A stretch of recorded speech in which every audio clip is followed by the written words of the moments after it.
ओम नमः शिवाय। जय माता रानी। दोस्तों, आप देख रहे हैं आपका अपना YouTube चैनल व्रत त्योहार टोटके। मैं हूं आपके साथ रिमझिम शर्मा। दोस्तों, शारदीय नवरात्र अब समापन की ओर है और शारदीय नवरात्र का समापन होता है व्रत खोलने के साथ में, या तो महाअष्टमी या फिर महानवमी को दोस्तों शारदीय नवरात्र का व्रत खोला जाता है, यानी कि पारण किया जाता है।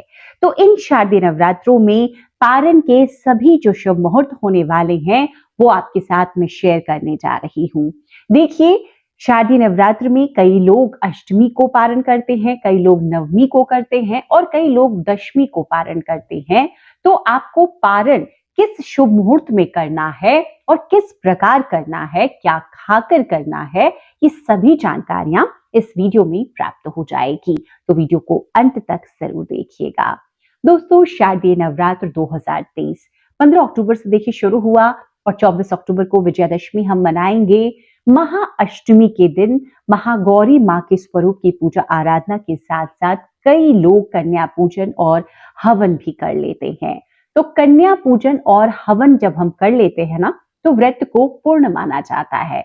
तो देखिए, जिनके यहाँ भी जिस भी क्षेत्र में इस रिवाज से किया जाता है, कन्या पूजन और हवन के बाद ही कन्या पूजन होता है, तो हवन आपने कर लिया, यानी कि व्रत को आपने अपना संपन्न कर लिया है।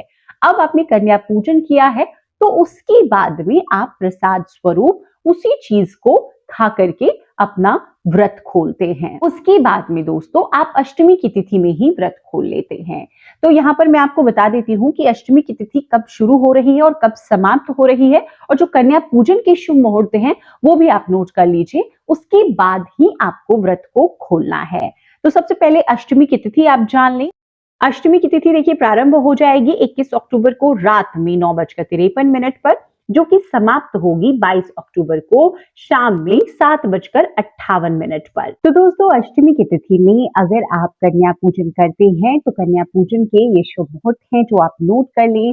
22 अक्टूबर को उदया तिथि में हम अष्टमी की तिथि मना रहे हैं। कन्या पूजन का जो सुबह का शुभ मुहूर्त है वो सुबह 7:51 पर शुरू होकर 10:41 पर समाप्त हो जाएगा। दोपहर का शुभ मुहूर्त 1:30 से दोपहर के 2:55 तक का है। तो अगर आपने अष्टमी की तिथि में, आपके तरफ में अष्टमी की तिथि में ही व्रत खोल लिया जाता है कन्या पूजन के बाद में, तो आप जब भी इन दो शुभ मुहूर्तों में कन्या पूजन कर लेंगे हवन के बाद में, उसके बाद में आप उसी भोग से जो आपने कन्या पूजन में, जैसे कि आज के दिन जो कन्या पूजन करते हैं वो लोग भी हलवा, पूरी और काले चने का भोग माता को अर्पित करते हैं। उसके बाद उसी भोजन से आप व्रत खोल लीजिएगा। सबसे पहले तो आज महागौरी मां की पूजा आराधना की है, तो नारियल का भोग, श्रीफल का भोग आपने अवश्य लगाया होगा। उस श्रीफल को जो भोग में आपने लगाया है आप तोड़ेंगे और कन्याओं को भी देंगे प्रसाद स्वरूप, और उस भोग को आपको भी खाना है। उसके बाद आप अन्य प्रसाद जो आपने फल वगैरह अर्पित की हैं आज के दिन मां को, वो थोड़ा सा ग्रहण करें। उसके बाद ही अन्न का ये जो भोजन है जो आपने मां को अर्पित किया है, जैसे कि पूरी, हलवा, काले चने, इसको खा करके अपने व्रत को खोल लेना है। तो ये उनके लिए है जो कि अष्टमी की तिथि में व्रत खोलेंगे। अब कई लोग नवमी की तिथि में हवन कन्या पूजन करते हैं और इस दिन भी व्रत खोल लेते हैं। तो इस दिन जो कन्या पूजन का शुभ समय है वो आप नोट कर लीजिए। तो इन शारदीय नवरात्रों में इस बार 23 अक्टूबर को महानवमी हम मना रहे हैं और इस दिन जो कन्या पूजन करेंगे वो सुबह का मुहूर्त नोट करें। सुबह 6:27 से 7:51 तक आप कन्या पूजन कर सकते हैं, या दोपहर में 1:30 बजे से 2:55 के बीच आप कन्या पूजन कर सकते हैं। ये दो शुभ मुहूर्त हैं। देखिए, इन शुभ मुहूर्तों में अगर आपने कन्या पूजन कर लिया है, इसके बाद आप व्रत को उसी प्रकार खोल सकते हैं जैसे कि आपने नवरात्रि के व्रत में जो भी प्रसाद स्वरूप भोग में आज के दिन मां को अर्पित किया है। आज मां सिद्धिदात्री के स्वरूप को तिल से बनी हुई मिठाइयों का हम भोग अर्पित करते हैं, और जो भोग हम बनाते हैं कन्याओं को पूजने के लिए, हलवा, पूरी और काले चने का भोग अर्पित करते हैं।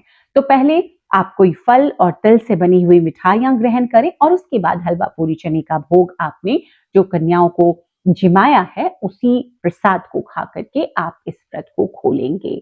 अब दोस्तों, यहाँ पर तो ये रिवाज के मुताबिक है, धर्म ग्रंथों के मुताबिक है कि नवरात्र का व्रत, क्योंकि पूरे 9 दिनों का ये व्रत है, माता के हर स्वरूप की एक एक दिन हम पूजा आराधना करते हैं, तो व्रत हमें पूरे 9 दिनों तक धारण करना चाहिए। तो अगर आप भी इस बात को मानते हुए नवरात्र का 9 रातों का व्रत रखते हैं, तो आपने नवमी के शुभ मुहूर्त में हवन तो कर लिया है, लेकिन कन्या पूजन भी कर लिया है, लेकिन आपको व्रत नवमी को भी नहीं खोलना है। आपको व्रत खोलना है विजयादशमी के दिन। तो विजयादशमी के दिन जो शुभ मुहूर्त मिलेगा, आप उसमें व्रत को खोलेंगे। उसी प्रकार से जो भोग में अर्पित किया है आपने आज के दिन प्रसाद, उसको खा करके। तो दोस्तों, यहाँ पर विजयादशमी की जो तिथि है वो आप नोट कर लीजिए, फिर मैं वो शुभ मुहूर्त बता दूंगी जिस शुभ मुहूर्त में आपको व्रत खोलना है। दशमी की तिथि प्रारंभ हो जाएगी आपको 23 अक्टूबर को शाम को 5:44 पर, जो कि समाप्त होगी 24 अक्टूबर को दोपहर में 3:14 पर। तो इस दिन आपको विजयादशमी के दिन, तो इसी दिन आपको इस व्रत को, पूर्ण व्रत को खोलना चाहिए। अब इस पूर्ण व्रत को खोलने का नवरात्रि के जो शुभ मुहूर्त है वो शुभ मुहूर्त आप नोट कर लें। सुबह का शुभ मुहूर्त है सुबह 6:28 से सुबह के 8:45 के बीच में आपको इन शारदीय नवरात्रों का पारण कर लेना चाहिए।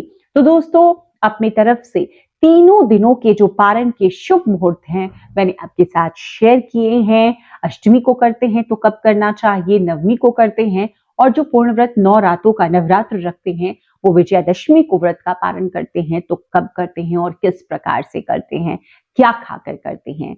तो उम्मीद करती हूँ ये जानकारी आपके लिए उपयोगी साबित होगी। यह वीडियो अगर पसंद आए तो लाइक कीजिएगा। आगे कलश विसर्जन की विधि संपूर्णता से मैं आपके साथ शेयर करूंगी, उस वीडियो को भी जरूर देखिए। बहुत सारी जानकारियां मैंने आपके साथ पहले ही शेयर की हुई है, उम्मीद करती हूँ वो वीडियोस भी आपको पसंद आए होंगे। इस तरह की जानकारियां आपको अच्छी लगती है तो चैनल को सब्सक्राइब जरूर कर लीजिए। वीडियो देखने के लिए बहुत बहुत शुक्रिया। जय माता रानी, हर हर महादेव।